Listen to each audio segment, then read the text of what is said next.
जोहार, आप देख रहे हैं फास्ट ट्रैक न्यूज झारखंड, जो आपको रखे अपडेट। गढ़वा में लव जिहाद का एक गंभीर मामला सामने आया है। ऊंचरी के एक युवक पर चतरा की युवती से प्रेम और शादी का झांसा देकर यौन शोषण का आरोप है। युवती के गर्भवती होने पर युवक ने अपनाने से इनकार किया और साक्ष्य मिटाने के लिए गर्भपात करा दिया। पुलिस ने प्राथमिकी दर्ज कर आरोपित युवक को हिरासत में लिया है और मामले की जांच जारी है। झारखंड के लातेहार जिले के महुआडांड थाना क्षेत्र की ओरसा घाटी में एक बस पलट गई। अपुष्ट सूत्रों के अनुसार इस भीषण हादसे में कई लोगों के हताहत होने की आशंका है। सूचना मिलते ही थाना प्रभारी मनोज कुमार घटनास्थल पर पहुंचे और जांच शुरू की। घायलों की मदद के लिए एम्बुलेंस भी रवाना की गई है। इस घटना से जुड़ी ताजा जानकारी लगातार अपडेट की जा रही है।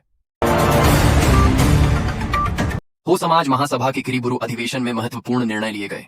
महिलाओं को पैतृक संपत्ति में जन्मजात अधिकार नहीं मिलेगा, हालांकि पारंपरिक परिस्थितिजन्य अधिकार मान्य रहेंगे। भागकर विवाह, अंतरजातीय विवाह और रिंग सेरेमनी पर भी प्रतिबंध लगाया गया। हजारीबाग के दारू की एनवी सिन्हा ने पश्चिम बंगाल के मालदा में प्रधानमंत्री नरेंद्र मोदी को अपनी लिखी कविता सुनाई। वंदे भारत स्लीपर कोच के उद्घाटन, Vande Bharat sleeper coach inauguration के दौरान प्रधानमंत्री एनवी की प्रतिभा से बेहद प्रभावित हुए और उनकी सराहना की। बीएसएफ जवान की बेटी एनवी केंद्रीय विद्यालय मालदा की 11वीं की छात्रा है। इससे पहले उन्हें राष्ट्रीय युवा सांसद प्रतियोगिता में भी सर्वश्रेष्ठ छात्रा चुना गया था। गोड्डा के हंसडीहा महागामा एनएच 143 फोरलेन पर 3 हाईवे विलेज बनाए जाएंगे। ये हंसडीहा, कठौन और पत्थरगामा में स्थित होंगे। इन विलेजों में यात्रियों और ड्राइवरों के लिए आराम, खानपान, शौचालय, वाहन मरम्मत और आपातकालीन सहायता जैसी सभी सुविधाएं मिलेंगी। यह पहल यात्रा को सुरक्षित और आरामदायक बनाएगी, दुर्घटनाएं कम करेगी और स्थानीय अर्थव्यवस्था व रोजगार को बढ़ावा देगी। केंद्रीय मंत्री नितिन गडकरी ने सांसद निशिकांत दुबे के अनुरोध पर इसकी स्वीकृति दी है। ईपीएफओ जमशेदपुर ने आदित्यपुर नगर निगम के बैंक खाते कुर्क कर संविदा कर्मचारियों के बकाया 4840 लाख रुपए जब्त किए हैं। यह कार्रवाई 18 कर्मचारियों के भविष्य निधि जमा न करने पर हुई। शिकायत के बाद जांच में लापरवाही सामने आई, जिसके बाद ईपीएफओ ने सख्त कदम उठाया। झारखंड के परिवहन मंत्री दीपक बिरुआ के नाम से एक फर्जी सोशल मीडिया पेज बनाकर ठगी का प्रयास किया जा रहा है।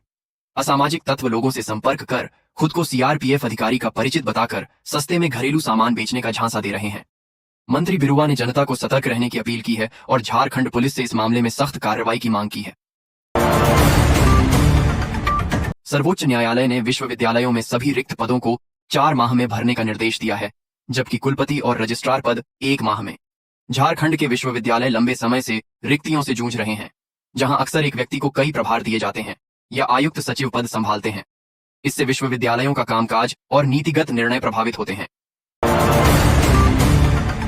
रांची पुलिस ने लापता अंश और अंशिका को रामगढ़ से सुरक्षित बरामद करने के बाद गुलगुलियां गिरोह पर बड़ी कार्रवाई की है। बच्चों को बंगाल में 5-5 लाख रुपए में बेचने की तैयारी थी। 30 से अधिक सदस्यों को हिरासत में लिया गया है। यह गिरोह झारखंड, बिहार, यूपी और बंगाल में सक्रिय है, जिसके तार अंतर्राष्ट्रीय मानव तस्करी से भी जुड़े हो सकते हैं। पुलिस आगे की जांच कर रही है। सेल ने अनियमितताओं, खराब प्रदर्शन और भ्रष्ट आचरण के कारण अपनी विभिन्न इकाइयों में 37 कंपनियों को प्रतिबंधित किया है।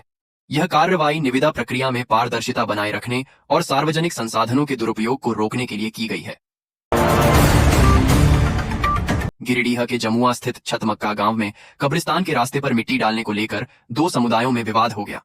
यह विवाद लाठी डंडे और पत्थराव तक पहुंच गया, जिसमें 3 लोग घायल हो गए। सूचना पर एसडीएम, एसडीपीओ और पुलिस बल मौके पर पहुंचे। अधिकारियों ने दोनों पक्षों से बातचीत कर मामले को सुलझाया और तय किया कि कब्रिस्तान का पुराना रास्ता बरकरार रहेगा। असामाजिक तत्वों पर कार्रवाई की जाएगी।